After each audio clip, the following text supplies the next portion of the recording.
শহর আজ মেতেছে কবিতার ছন্দে, কারণ শহরে পা রেখেছেন তসলিমা নাসরিন। তার কবিতা কলকাতার রবীন্দ্র সদনে। আপনারা সামনে যে লম্বা ভিড় দেখতে পাচ্ছেন, সেই ভিড় তসলিমা নাসরিনকে প্রত্যক্ষ করার জন্য। কি বলছেন তার ভক্ত যারা এখানে এসেছেন, তার সঙ্গে কথা বলতে আমরা কথা বলবো। দিদি কোথা থেকে এসেছেন? আমি বালি থেকে। বালি কোথায়? বালি খালের কাছে থাকি।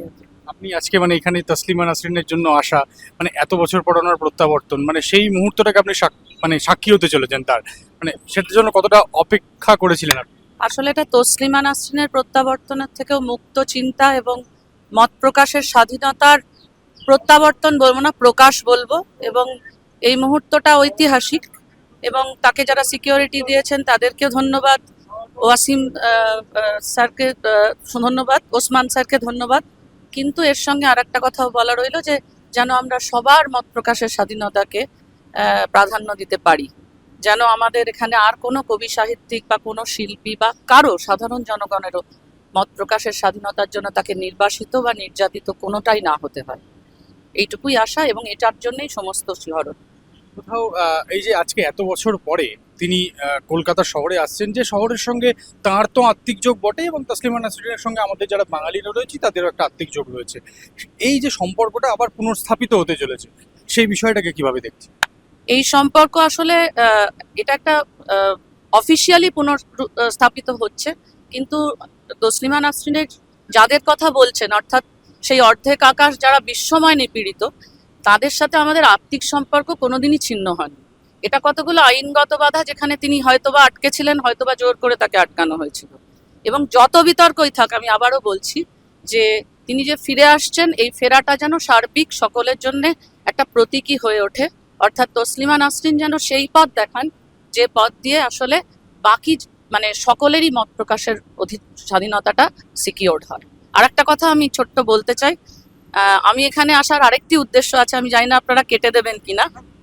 খুব ছোটবেলা থেকে বাবার সাথে বইমেলায় যাই, তো তসলিমা নাসরিনকে যেদিন বইমেলা থেকে সরিয়ে দেওয়া হয়েছিল, সেই দিন থেকে আমার বাবা কোনোদিন বইমেলায় ঢোকেননি, আজ পর্যন্ত ঢোকা হয়নি। এখন তিনি বৃদ্ধ, তার আর হয়তো বইমেলায় ঢোকা হবে না। আমি আজকে খানিকটা তার প্রতিনিধি হয়েও এসেছি, তার অপূর্ণ ইচ্ছা আর কি। দাদা আপনারা কোথা থেকে? মল্লিকঘাট ফুলবাজার থেকে এসেছি। এশিয়ার সর্ববৃহৎ মার্কেট ফুলবাজার। তসলিমা নাসরিন এখানে আসছেন, আমাদের একটা ঐতিহ্য। কারণ উনি আগে স্বাধীনতার সময় কবি জয়দেব, তারপর লালন ফকির, ওনারা বিভিন্ন গান করে মানুষকে সজাগ করেছিলেন। ইনিও সমাজের কিছু কুসংস্কারকে তুলে ধরার জন্য অনেক বই লিখেছেন এবং অনেক কবিতা লিখেছেন। সেইগুলোর বিরুদ্ধে যাতে মানুষ সোচ্চার যাতে না হতে পারে, সেই জনকে স্বাগত জানার জন্য আমরা এসেছি। আপনারা তো সঙ্গে করে ফুল নিয়ে এসেছেন, এটা কি সরাসরি একদম তসলিমা নাসরিনের হাতে দেওয়ার? একবারে সরাসরি আমাদের তসলিমা নাসরিনের হাতে দেওয়ার জন্য। মানে এই যে তার লেখা বা তার যে মুক্ত চিন্তা বা নারী স্বাধীনতা, যে বিষয়টার জন্য তসলিমা নাসরিন পরিচিত, সেই বিষয়টাকে আপনারা কিভাবে দেখছেন? বিষয়টাকে 110% হিসাবে দেখছি, যে নারী স্বাধীনতা মাস্ট বি। দীর্ঘদিন ধরে নারীরা যেভাবে অবহেলিত হয়েছে, সেই অবহেলিত মানুষকে তুলে ধরার জন্য উনি যে চেতনা, যে চিন্তা ভাবনা, সেই চিন্তাকে আমরা খুব স্বাগত জানাই। দিদি কোথা থেকে? আমরা অ্যাকচুয়ালি হাসনাবাদ থেকে এসেছি। এত দূর থেকে? কি কারণ? তসলিমা নাসরিন এতদিন পরে ফিরছেন, সেই জন্য। আপনি কি নিয়মিত পাঠক তসলিমা নাসরিন? হ্যাঁ, মোটামুটি পাঠক, এটা না হলো। মানে যে জিনিসগুলো আপনাকে তসলিমা নাসরিনের লেখার বা সেই মানুষটির কাছে নিয়ে এসেছে, এরকম যদি দু একটা লেখার নাম আপনাকে বলতে বলি। ওনার তো বিখ্যাত আমার মেয়েবেলা। আর ওনার তো লেখা, ওনার ব্যক্তিত্ব, ওনার সবকিছুই তো আমাদেরকে মুগ্ধ করে। এবং ওনার এই যে এতদিন পরে কলকাতায় উনি ফিরেছেন, উনিও খুশি, আমরাও খুশি। উনি আরো আসুক, এটা আমরা চাই।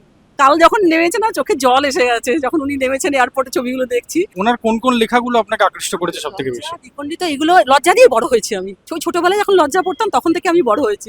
ওই থেকে ভালোবাসা, সেই ভালোবাসা আজও অমলিন। অনেক বয়স হয়েছে, কিন্তু ওনার প্রতি ভালোবাসাটা সে এখনো চিরকালীন হয়ে রয়েছে। তসলিমা নাসরিনকে দেখতে বা তার সেই কলমের ভাষা বা সেই প্রতিবাদী শব্দ আরও একবার সামনে থেকে প্রত্যক্ষ করতেই এই দীর্ঘ লাইন